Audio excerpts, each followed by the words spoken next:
Hello, my fellow dirt road travelers. Well, it is time. We've had the Diesel Gladiator for a month now, and we're going to review it. So come along with us.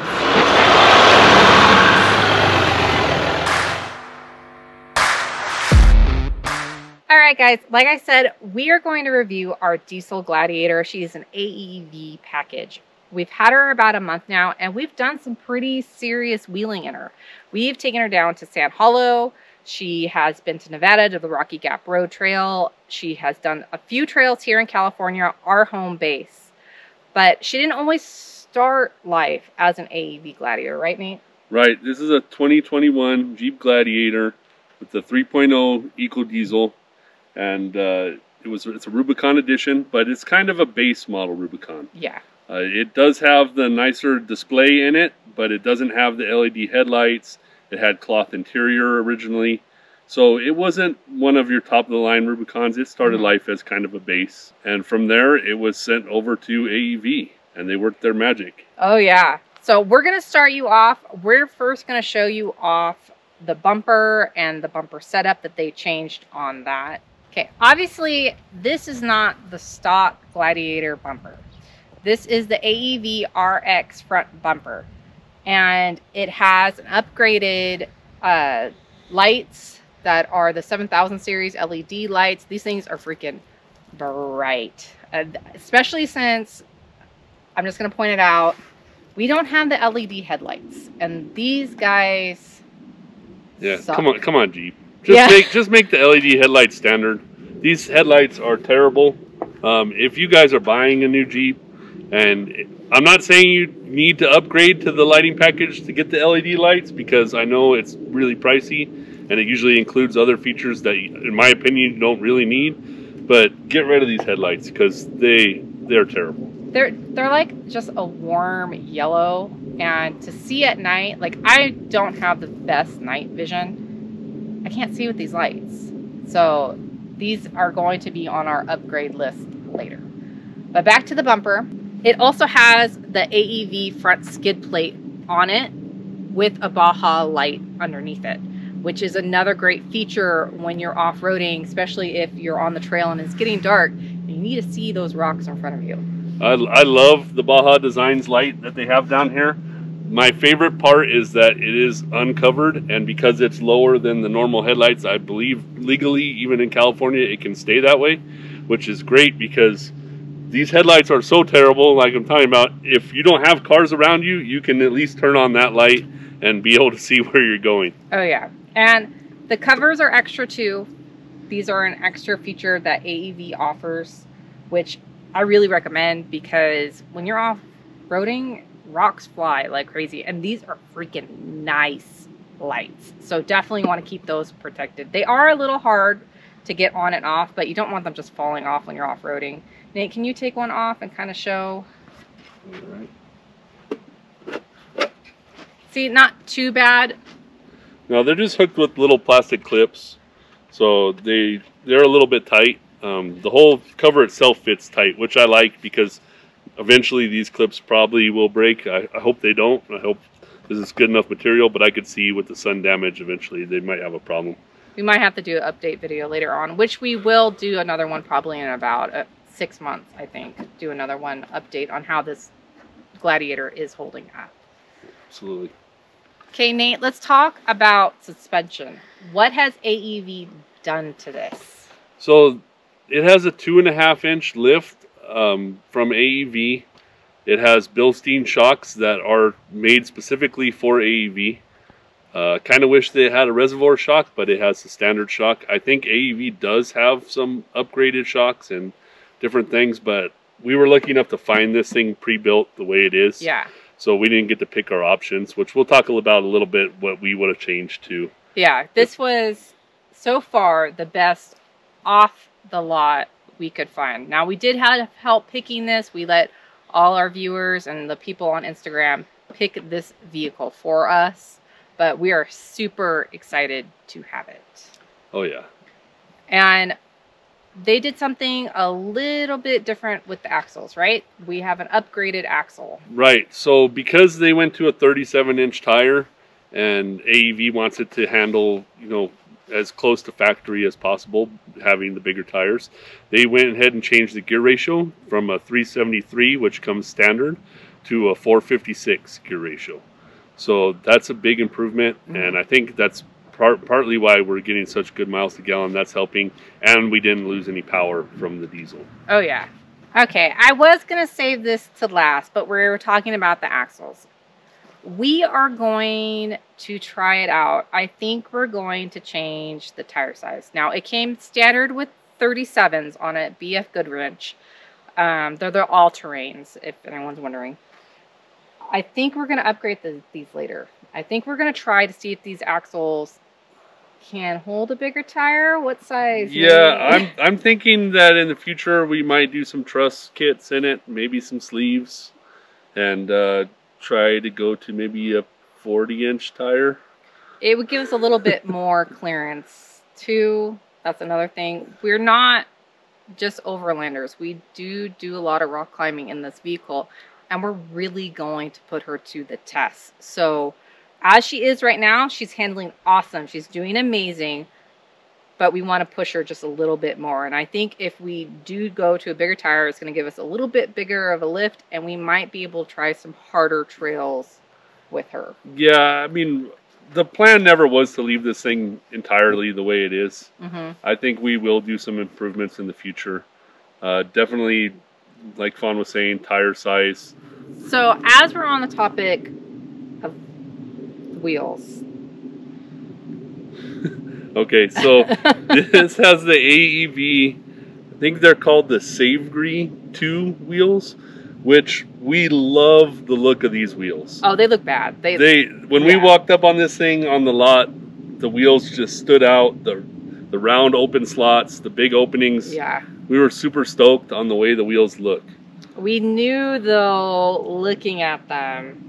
Yeah, when we're what we're doing is not your average four-wheel drive stuff.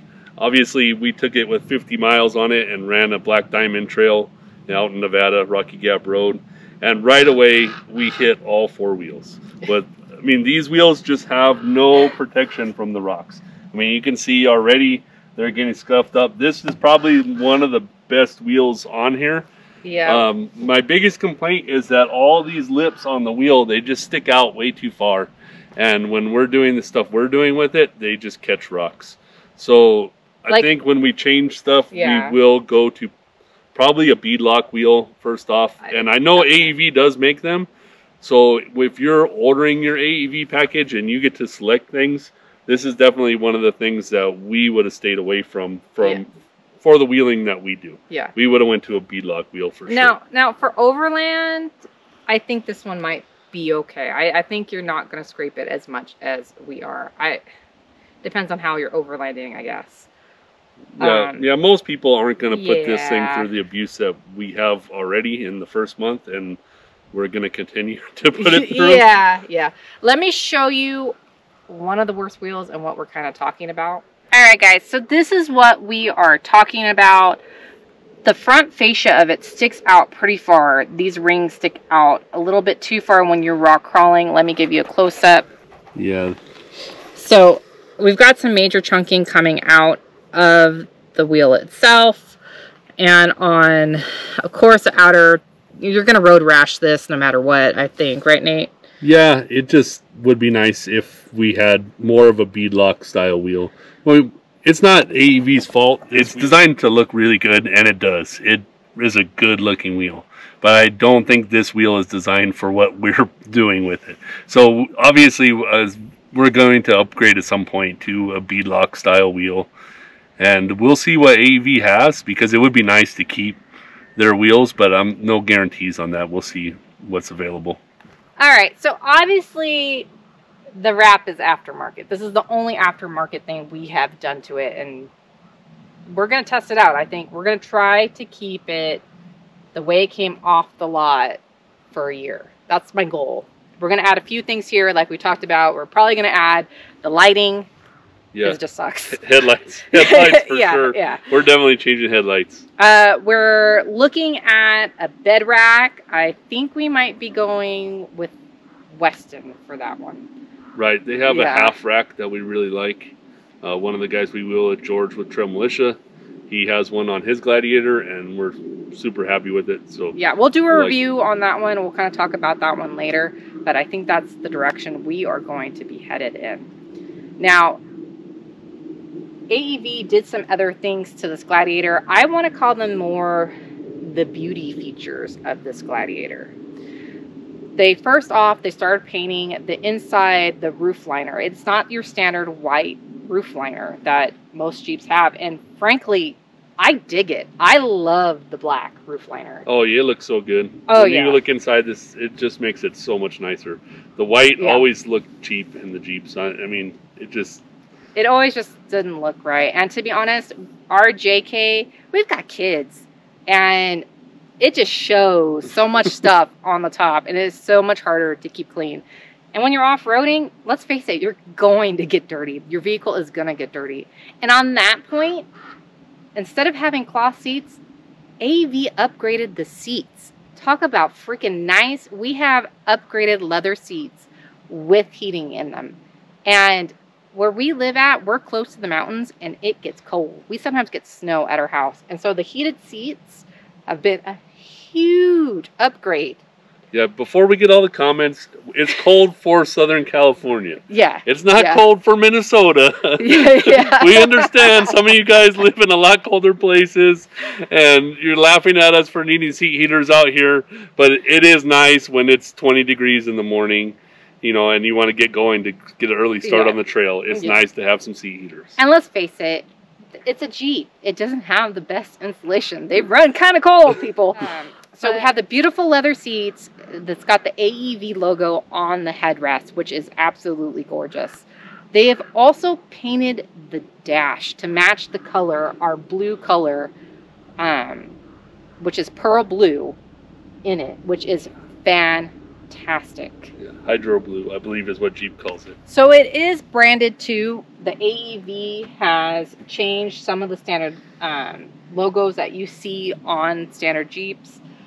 We have it on the side panels.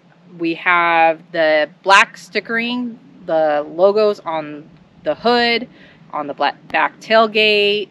There is also a tag on the inner door that says that this vehicle came from AEV.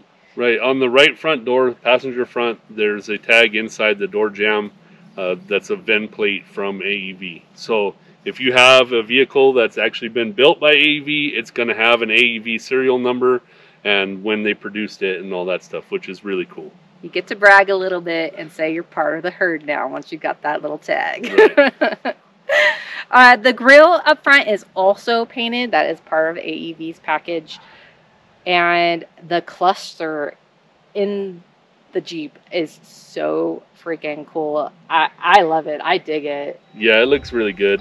I mean, just subtle hints. You know, it says AEV in the corner. They have the little bison in the corner, and it just makes it that much cooler that you have a custom dash, basically. Oh yeah.